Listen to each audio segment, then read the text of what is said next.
ಹೆಣ್ಮಕ್ಳಿಗೆ ತಂದೆ ಆಸ್ತಿಯಲ್ಲಿ ಅಥವಾ ತವ್ರ ಮನೆ ಆಸ್ತಿನಲ್ಲಿ ಯಾವಾಗ ಹಕ್ಕು ಸಿಕ್ಕುತ್ತೆ ಅಂತ ಹೇಳಿ. ಸೊ ಈ ರೀತಿ ಕ್ವೈರಿಗಳು ಬಹಳಷ್ಟು ಬರ್ತಾ ಇವೆ ನನಗೆ. ಡೈರೆಕ್ಟ್ ಆಗಿ ಆ ಹೆಣ್ಮಕ್ಳು ಬಂದು ಕೇಳೋದಕ್ಕಿಂತ ಆ ಹೆಣ್ಮಕ್ಳಿನ ಮಕ್ಳುಗಳಿದಾರಲ್ಲ ಅವ್ರು ಬಂದು ಕೇಳಂತಿರೋದು ಜಾಸ್ತಿ. ಅಂದ್ರೆ ನೋಡಿ ಸರ್, ನಮ್ಮ ತಾಯಿಗೆ 5 ಎಕರೆ ಜಮೀನಿದೆ, ಅವ್ರ ತಂದೆ ಕಡೆಯಿಂದ ಬರ್ಬೇಕಾಗಿರೋದು. ಅದನ್ನ ನಮ್ಮ ಮಾವಂದ್ರನೇ ಉಪಯೋಗಿಸ್ಕೊಳ್ತಾ ಇದ್ದಾರೆ, ನಮ್ಮ ತಾಯಿಗೆ ಮಾಡ್ಕೊಡ್ತಾ ಇಲ್ಲ. ಕೇಸ್ ಹಾಕೊಂಡು ನಮ್ಮ ತಾಯಿ ಹೆಸರಿಗೆ ಬರೋ ಥರ ಮಾಡ್ಕೋಬೋದಾ ಅದನ್ನ ಅಂತ ಹೇಳಿ. ಸೊ ನಾನು ಈ ವಿಡಿಯೋದಲ್ಲಿ ಯಾವಾಗ ಹೆಣ್ಮಕ್ಳಿಗೆ ತನ್ನ ತವ್ರ ಮನೆ ಕಡೆಯಿಂದ ಅಥವಾ ತನ್ನ ತಂದೆ ಕಡೆಯಿಂದ ಆಸ್ತಿ ಸಿಕ್ಕೋದಿಲ್ಲ ಅನ್ನೋದ್ರ ಬಗ್ಗೆ ಮಾತಾಡ್ತೀನಿ. ಹೆಚ್ಚು ಕಡಿಮೆ ಒಂದು 6ರಿಂದ 7 ಪಾಯಿಂಟ್ಗಳಿದೆ. ಅದನ್ನ ಅರ್ಥ ಮಾಡ್ಕೊಂಡ್ರೆ ನಿಮಗೆ ಕ್ಲಿಯರ್ ಆಗಿ ಗೊತ್ತಾಗುತ್ತೆ ಯಾವಾಗ ಹಕ್ಕುಗಳು ಹೆಣ್ಮಕ್ಳಿಗೆ ಸಿಕ್ಕಲ್ಲ ಅಂತ ಹೇಳಿ. ಸೊ ಹಾಗಾಗಿ ದಯವಿಟ್ಟು ಆ ವಿಡಿಯೋನ ಕೊನೆ ತನಕ ನೋಡಿ. ಮೊದಲನೇದಾಗಿ ತಂದೆ ಬದುಕಿದ್ದಾಗ ಒಂದು ಸ್ವಯಾರ್ಜಿತ ಪ್ರಾಪರ್ಟಿ ಮಾಡ್ಕೊಂಡ್ರು ಅಂತ ತಿಳ್ಕೊಳ್ಳಿ. ಅಂದ್ರೆ ಒಂದು ಮನೆ ಖರೀದಿ ಮಾಡಿದ್ರು ಅಂತ ತಿಳ್ಕೊಳ್ಳಿ ಎಕ್ಸಾಂಪಲ್ಗೆ. ಆ ಪ್ರಾಪರ್ಟಿನ ಅವರು ಸ್ವಂತ ದುಡಿದ್ಬಿಟ್ಟು ಪರ್ಚೇಸ್ ಮಾಡಿದ್ದಾರೆ. ಆಗ ಯಾವುದೇ ವ್ಯಕ್ತಿಗೆ ಆ ಪ್ರಾಪರ್ಟಿ ಮೇಲೆ ಹಕ್ಕು ಬರೋದಿಲ್ಲ.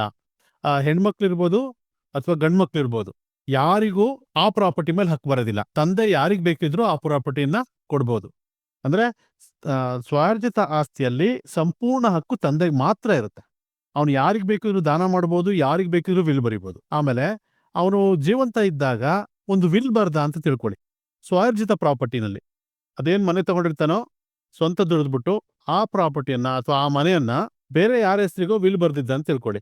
ಆಮೇಲೆ ತಂದೆ ಸತ್ತೋದ್ಮೇಲೆ ಆ ವಿಲ್ ಅಂತಾನೆ ಆ ಪ್ರಾಪರ್ಟಿ ಹೋಗ್ಬೇಕೆ ಹೊರತಾಗಿ ಬೇರೆ ಯಾರಿಗೂ ಆ ಪ್ರಾಪರ್ಟಿ ಮೇಲೆ ಹಕ್ಕು ಬರಲ್ಲ.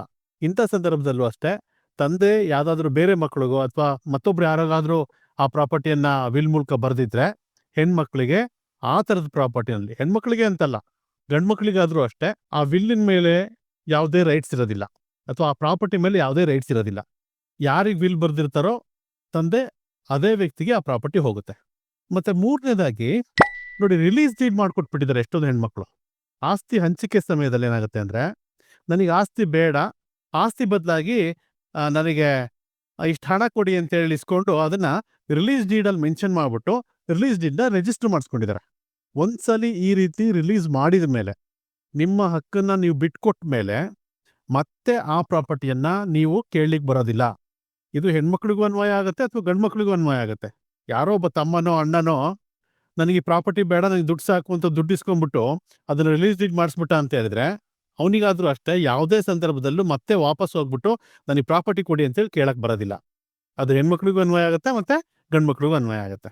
ಮತ್ತೆ 4ನೇ ಪಾಯಿಂಟ್ ಏನು ಅಂತ ಹೇಳಿದ್ರೆ, 2005ಕ್ಕೂ ಮೊದ್ಲೇನಾದ್ರೂ ಲೀಗಲಿ ಪಾರ್ಟಿಷನ್ ಆಗಿತ್ತು ಅಂತ ಹೇಳಿದ್ರೆ ಮತ್ತೆ ಆ ಪಾರ್ಟಿಷನ್ ರಿಜಿಸ್ಟರ್ ಆಗಿತ್ತು ಅಂತ ಹೇಳಿದ್ರೆ, ವಿಭಾಗ ಪತ್ರ ಅಂದ್ರೆ ನೋಂದಾಯಿತ ವಿಭಾಗ ಪತ್ರ ಆಗಿತ್ತು ಅಂತ ಹೇಳಿದ್ರೆ, ಅಥವಾ ಕೋರ್ಟ್ ಅಲ್ಲಿ ಡಿಕ್ರಿ ಆಗಿತ್ತು ಅಂತ ತಿಳ್ಕೊಳ್ಳಿ. ಪಾರ್ಟಿಷನ್ ಸೂಟ್ ಹಾಕೊಂಡಿದ್ದಾರೆ, ಕೋರ್ಟ್ ಡಿಕ್ರಿ ಬಂದಿದೆ, ಆ ಕೋರ್ಟ್ ಡಿಕ್ರಿ ಪ್ರಕಾರ ಎಲ್ಲರೂ ಪ್ರಾಪರ್ಟಿನ ಪಾಲ್ ಮಾಡ್ಕೊಂಡಿದ್ದಾರೆ ಅಂತ ತಿಳ್ಕೊಳ್ಳಿ. ಅದನ್ನ ಮತ್ತೆ ಓಪನ್ ಮಾಡಿಸಿ ನನಗೂ ಪಾಲ್ ಬರ್ಬೇಕು ಅಂತ ಹೇಳಿ ಹೆಣ್ಮಕ್ಳು ಕೇಳಕ್ ಬರೋದಿಲ್ಲ. ಅಂದ್ರೆ 2005ಕ್ಕಿಂತ ಹಿಂದೆ ಆಗಿರೋದು ಆಗೋಗ್ಬಿಟ್ಟಿದೆ. ಅದನ್ನ ಮತ್ತೆ ರೀಓಪನ್ ಮಾಡ್ಬಿಟ್ಟು ಅದ್ರಲ್ಲಿ ನನಗೆ ಹಕ್ಕಿದೆ ಅಂತ ಹೇಳಿ ಹೆಣ್ಮಕ್ಳು ಕೇಳಕ್ ಬರಲ್ಲ.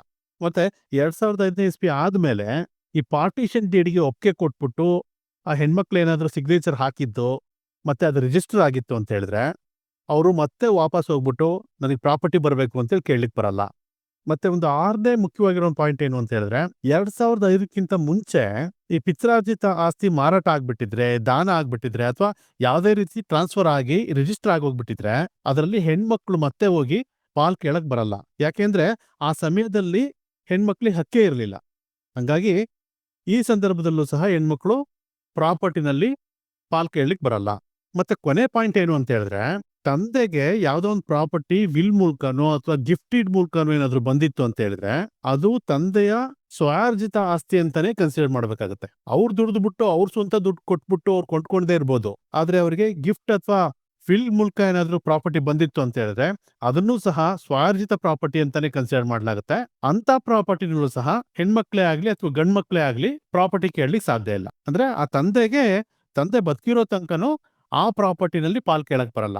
ಆ ತಂದೆ ಏನಾದ್ರು ತೀರೋದ್ರು ಅಂತ ಹೇಳಿದ್ರೆ ಅದು ಈಕ್ವಲ್ ಆಗಿ ಪಾರ್ಟಿಷನ್ ಆಗುತ್ತೆ. ಅವ್ರೇನಾದ್ರು ವಿಲ್ ಅಥವಾ ಗಿಫ್ಟ್ ಮಾಡ್ಕೊಡದೇ ಇದ್ದಾಗ ಅದು ಈಕ್ವಲ್ ಆಗಿ ಮಕ್ಳ ಮಧ್ಯದಲ್ಲಿ ಪಾರ್ಟಿಷನ್ ಆಗುತ್ತೆ. ಆಗ್ಬೇಕಿದ್ರೆ ಕೇಳ್ಬೋದು. ಆದ್ರೆ ಆ ತಂದೆ ಇದ್ದಾಗ ಯಾವುದೇ ಕಾರಣಕ್ಕೂ ಸ್ವಯಾರ್ಜಿತ ಆಸ್ತಿನಲ್ಲಿ ತಂದೆಗೆ ಹಕ್ಕು ಕೇಳಲಿಕ್ಕೆ ಆಗೋದಿಲ್ಲ. ಸೊ ನೋಡಿದ್ರಲ್ಲ, ಈ ಎಲ್ಲಾ ಸಂದರ್ಭಗಳಲ್ಲಿ ಹೆಣ್ಮಕ್ಳು ತಂದೆಯ ಆಸ್ತಿಯನ್ನ ಕೇಳಲಿಕ್ಕೆ ಬರೋದಿಲ್ಲ. ಸೊ ಇದೇ ರೀತಿಯಾಗಿರುವಂತಹ ವಿಡಿಯೋಗಳು ನಿಮಗೆ ಬೇಕು ಅಂತ ಹೇಳಿದ್ರೆ ಆ ಟಾಪಿಕ್ ನ ಕಾಮೆಂಟ್ ನಲ್ಲಿ ಹಾಕಿ, ನಾನು ಇದೇ ರೀತಿ ಇನ್ಫಾರ್ಮೇಶನ್ ಕೊಡ್ಲಿಕ್ಕೆ ಪ್ರಯತ್ನ ಪಡ್ತೀನಿ. Thank you so much.